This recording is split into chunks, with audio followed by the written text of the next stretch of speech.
every gaming fan has a set of favourite characters from titles they've played. This fact shouldn't surprise anyone, but what might come off as a strange thing is that some of these beloved characters never actually make an appearance in their respective games. And that's what we're here to talk about today. As I'm Jules, this is WhatCulture.com, and these are 10 video game characters fans love that you never see. Number 10, Pickle P, Dark Souls 3. The Dark Souls games aren't just about boss fights and endless hordes of enemies leading to boss fights. A part of the series' charm lies in its eccentric cast of characters as well, like the sun-praising Solaire and the onion-shaped Sigmar from Dark Souls 1. Dark Souls 3 also features plenty of memorable characters. They are so memorable, in fact, that you don't even need to see one of them to immediately fall in love with them. On top of the roof of the Firelink Shrine, there's an empty nest where you can encounter an invisible crow named Pickle P that you can trade with to get rare and valuable items. The crow has an absolutely adorable sounding voice and is always excited to interact with you, making it really difficult not to grow fond of it, especially amidst the misery and despair of Dark Souls.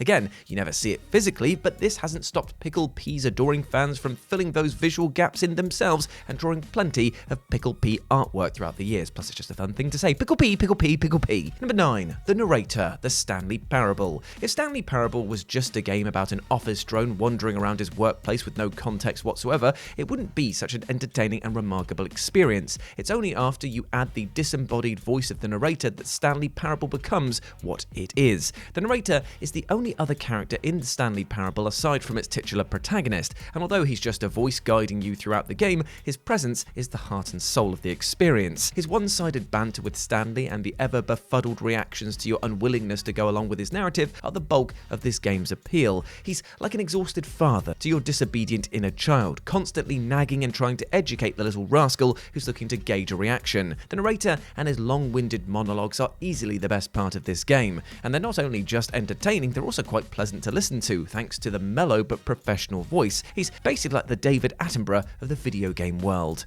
Number 8, Alfred Pennyworth, Batman Arkham City. Now, some could argue that Batman and Alfred are as iconic a duo as Batman and Robin. The butler of the world's greatest detective is a beloved DC Comics character, and his video game counterpart in the Arkham series enjoys a similar reputation, even though he doesn't actually appear in the first 2 games. The short interactions between Alfred and Batman in Arkham City somehow managed to capture the magic of the comic book character without actually making him appear on screen. Alfred only communicates with Bruce through calls, but each of these conversations brings out his best qualities. When he's not helping Bruce coordinate his mission, he gives him advice and ensures that he doesn't overstrain himself. He even sends him a couple of gadgets of his own volition when he realizes that his master might need some extra help. His actions are not just examples of excellent butler work, but also an authentic representation of how Alfred behaves in the comics. That's why fans of the Arkham series are usually fond of him and cherish every fleeting moment he has when he enters the proverbial picture. Number 7, William Afton, Five Nights at Freddy's. William Afton from Five Nights at Freddy's is the founder of the titular pizzeria and the game's enigmatic antagonist. Aside from being portrayed by a pixely purple sprite in one of the flashback minigames in the 3rd game, he never makes an in-person appearance in Five Nights at Freddy's. However, this hasn't stopped him from becoming the most important and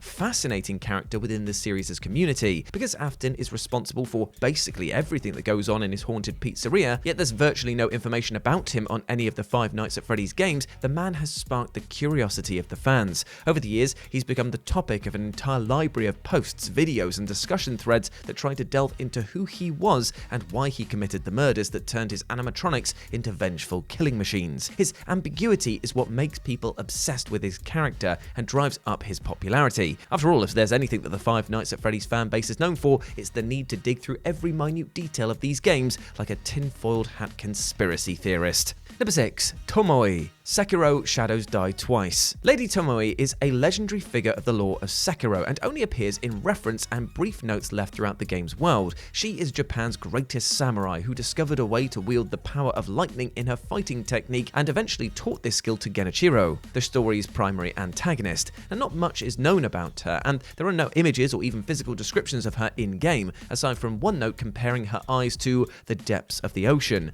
But the sheer presence that exudes from the tales about her skills and power has been enough to make the game's community become infatuated with her. After all, Sekiro, like every other From Software game, is a title about overcoming powerful enemies and somebody wielding the the title of the greatest swordsman to have ever walked the earth would definitely be the pinnacle of this sort of challenge. That's why she can boast having so much fan art and discussion threads talking about how amazing it would be to encounter her in this game. After all, the one thing From Software fans really love the most is the prospect of getting destroyed in a ridiculously hard boss fight, and there probably wouldn't be one as difficult as this. Number 5. Miss Pauling, Team Fortress 2. Although Team Fortress 2's gameplay consists of shooting each other and completing objectives, the game does have some lore and story to go along with it. Promotional material and in-game content reveals some bits of information about the mercenaries you play as well as the enigmatic administrator who coordinates their actions. This also includes Miss Pauling, the administrator's assistant who never makes an appearance in the game, not even a voiced one, and yet everyone in the community knows and loves her.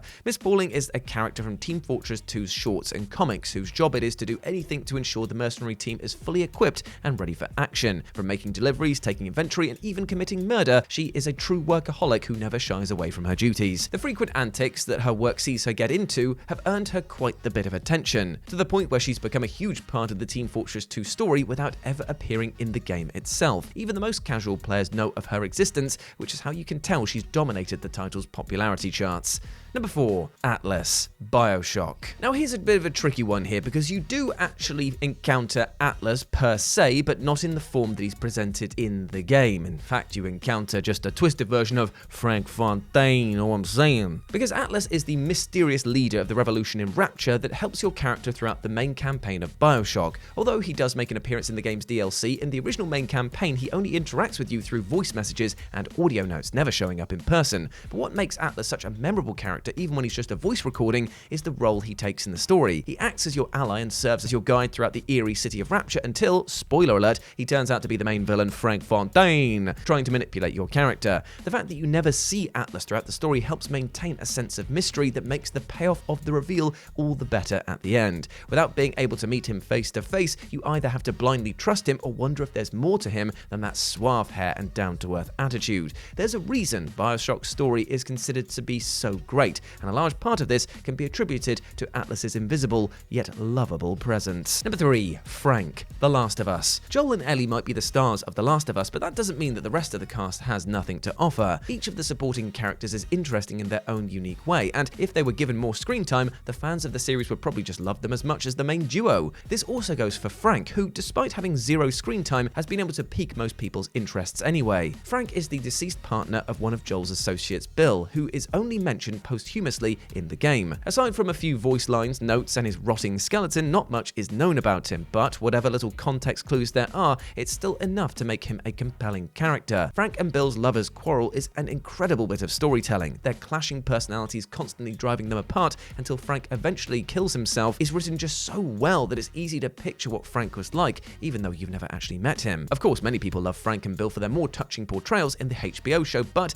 the in-game versions are just as great as well. Number 2. Harold Winston, Overwatch. Much like Team Fortress, Overwatch has quite a bit of lore happening outside of its typical gameplay of capturing points and getting sniped by an enemy Widowmaker halfway across the map. The game's actual story has been mostly delivered by Blizzard in the form of short videos uploaded to YouTube and the company's official website. Some of them even feature characters that don't appear inside the game, and one such character, Dr. Harold Winston, has managed to capture the hearts of Overwatch fans. As his last name suggests, Harold is the adoptive father of the brainy guerrilla scientist Winston. This short, related to his character, shows Harold as a kind and nurturing person who teaches Winston what it means to be a hero while he's still an infant on the moon colony. His bond with Winston, combined with his emphatic views regarding the animal test subjects on the moon, as well as his tragic death and the subsequent uprising of the gene-modified experiments, is why he's both a popular and fascinating character, one that can change your entire perspective on Winston despite never showing up in the actual game. And number 1, Cave Johnson, Portal 2. When you think of Portal 2, the first image that pops into your mind is likely GLaDOS and Chell. However, the first voice that comes to mind is definitely that of Cave Johnson. Voiced by the legendary J.K. Simmons himself,